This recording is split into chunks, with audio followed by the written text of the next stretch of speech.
ፈለግ የሁላችንም መዝናኛ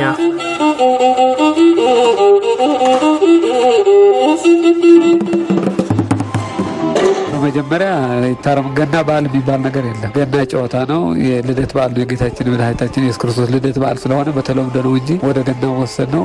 ወደ ልደት ብታረቁት ረጅሙ መጥራት እንኳን ቢያቅት ማለት ነው። ምክንያቱም የጌታችን ልደት በዓል ስለሆነ ወይ እንኳን ምን ለብርሃነ ልደቱ አደረሳችሁ እንጂ እንኳን ለገና ይሄ በተለምዶ የመጣ ግን መሆን የሌለበት አጠራር ነው ማለት ነው። ያው ገና ከገና ጨዋታ ጋር የተያዘ ማለት ነው። ያው ልደቱ ደግሞ የጌታ ልደት ነው።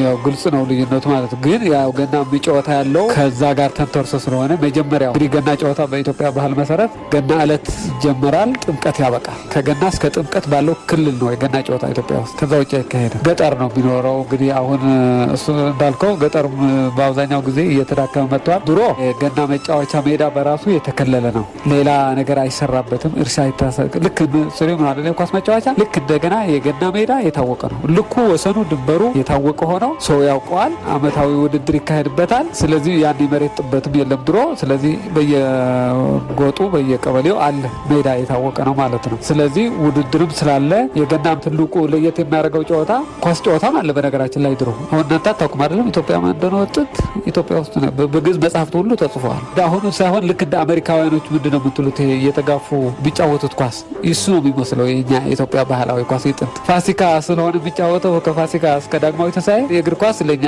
የኳስ ጨዋታ ለኛ አዲስ አለመሆኑን ለማሳየት እግረ መንገዴን ልፈልግ ነው። ኢትዮጵያ ውስጥ ያልተጀመረ የለም። ገናም ቢሆን ልደት በዓለ ልደት በኢትዮጵያ የሚከበረው በዳቦ ነው። መለያው ዳቦ ነው የገና በዓል በእኛ። እሱ ደግሞ ምክንያት አለው። እንግዲህ ጌታችን በቤተልሔም ሲወለድ ገጸ በረከት ካቀረቡት መካከል ኢትዮጵያዊ ንጉሥ ነው። ባዜን ጊዜ ነው። እርግጥ ወንድሙ መለህም ልከዋል የሚሉ አሉ፣ ግን አንዳቸው ተገኝተዋል።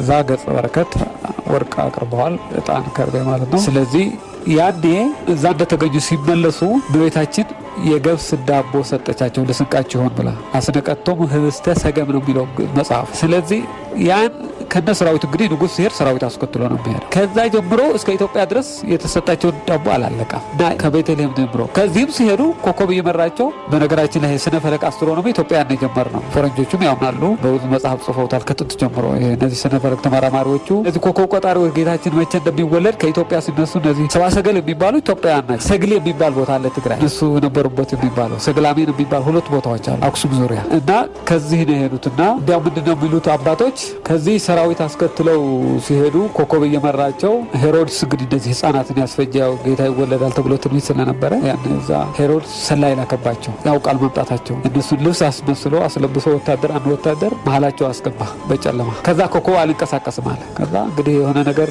ኃጢአት የተሰራለ ፍተሻ ይካሄድ ተባለ። ሲፈተሽ ያሰው እየተገኘ አንገቱ ቀልተው እንደገና ተጫወቱበት ይላሉ። የዛ ሰላይ አንገት ቀልተው ዶሩን ተጫወቱበት ይላሉ። ከዛም ተጨመረ ይላሉ።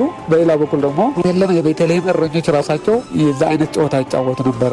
ይሄ ቆልማም አይደለ የዳዊት በትር ይባላል። ዳዊት በትሩ እንደዛ አይነት እረኞች በአጠቃላይ ዳዊት እረኛ ስለነበረ ማለት ነው። እረኞች እንደዚህ በግ ሲሄድ ሊያመጡ ስል እግሩ ሳብ እንዲያደርጉበት ቆልማማ ነው የእረኛ ዱላ እና ያን ቢጫወት ነበር። ከመላእክት ጋር አንድ ጊዜ ምስጋና ሲያቀርቡ ለእግዚአብሔር ያን ይዘው ነበር። ሁለት አይነት ነው። ስለዚህ ሩሩም እንላታለን፣ ጥግም እንላታለን። ልዩነቱ ሩር ከክትክታው ተሰርቶ በእሳት ስለሚጠበስ ያረረ ለማለት ነው። ኪዳነ መዝገበ ቃላት አለ ሩር ነው እና ያረረ ማለት። ጥግዋ ግን በሬ ቆዳ በደንብ ትሸፈናለች በባለሙያ ሰው እንዳትጎዳ ማለት ነው። እንግዲህ በተለይ ባለአባቶቹ ነገስታትም ጭምር ስለሚጫወቱ ያ ሰው እንዳይጎዳ በዛ በቆዳ ይሸፍኗታል። ቤተክርስቲያን ነው የምትቀመጠው ጥንት ልክ ልደት ተፈስኮ ገና ተጫዋች ትንሽ ነው የሚቀምሰው። ምክንያቱም መሮጥ አለበት ከሰዓት በኋላ ልብ አይበላም። ቡድን ይባድናሉ።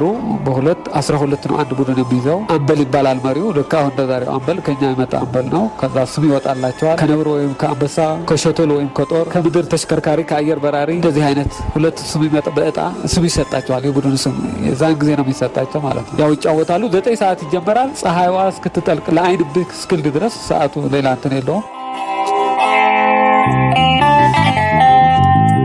ፈለግ የሁላችንም መዝናኛ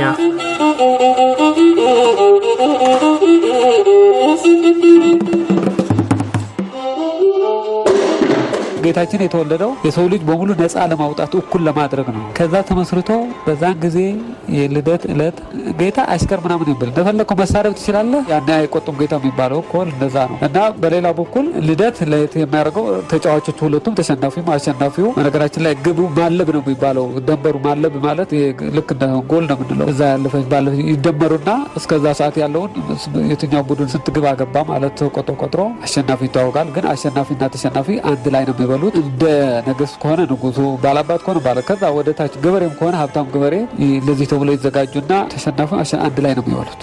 የብቻ መብላት የለም። አንድ ላይ ድግስ ይደገሳል። ሌላው የኢትዮጵያ ድሮ ባህል ልዩ የሚያደርገው ገና ለምሳሌ ፋሲካ ዶሮ ምናምን ይታረዳል አይደል? ዘመን መለወጫው እንደዚህ። የጥንት ኢትዮጵያ ውስጥ ገና ሰንጋ ብቻ ነው የሚታረደው። ለምንድነው? ያላቸው ሀብት አንደኛ ከብቱ ስጋው ጥሩ ነው። አሁን ክረምቱ አልፈዋል። ስጋው ይሰባል። አሁን ሳርም ገና ብዙ አልጠፋም። ቃርሚ አለ። ስለዚህ ሀብታሞቹ ሰንጋ ያርዳሉ። ስለዚህ እኩል እዛ ያለው ድሃ ከሀብታሙ ጋር እኩል መደብ ነው የሚካፈለው። ስጋ የሌለው ማለት ቅርጫ ይካፈላል። እዛ ያሉት አካባቢዎች እዛ ያሉት መንደር አንድም ሁለትም ሶስትም ሰንጋ ሊታረድ ይችላል። ሁሉም ግን እኩል ነው የሚካፈለው። ይሄ ጥንቱ ነው ማወራል። ስለዚህ ልደት በሰንጋ ነው የሚታወቀው። ምንም ሽልማት የለም እኮ በቃ ዝና ነው እኮ። ይሄ ቡድን አሸንፏል ተብሎ እንደሚቀጥለው ዓመትም ደግሞ አለ። በአመት ነው የምትወዳደሩ። በነገራችን ላይ እንግዲህ ልጃገረዶች ያሉ በዙሪያው በግጥም ያሞጓጉሷቸዋል። የገሌት ተሸናፊውን በግጥም ይሰድቧቸዋል። በቃ እንጂ ይሄ ያኔ ደግሞ አንዳንድ ጊዜ መጎዳት አለ። ጥርስ ሊሰበር ይችላል፣ እግር ሊሰበር ይችላል። ያኔ ሙኩት ይታረዳላታል ለመጋገሚያ ተብሎ ለተጎዳው እንጂ ካሳ ምናምን ይሄ ጥፋተኛ ምናምን እንዳል ነገር የለም። ምክንያቱም አውቆ የሚማታ ስለሌለ ማለት ነው። ለዚህ ተብሎ አብዛኛው ጊዜ ግና ዱላ ቀላል ከሆኑ እንደ ብሳና ከመሰሉት ትለም የሚባል እንጨት አለ። ትለም የዘላለም ጤ ጎጥጓጤ ጤ ጠንካራ ነው።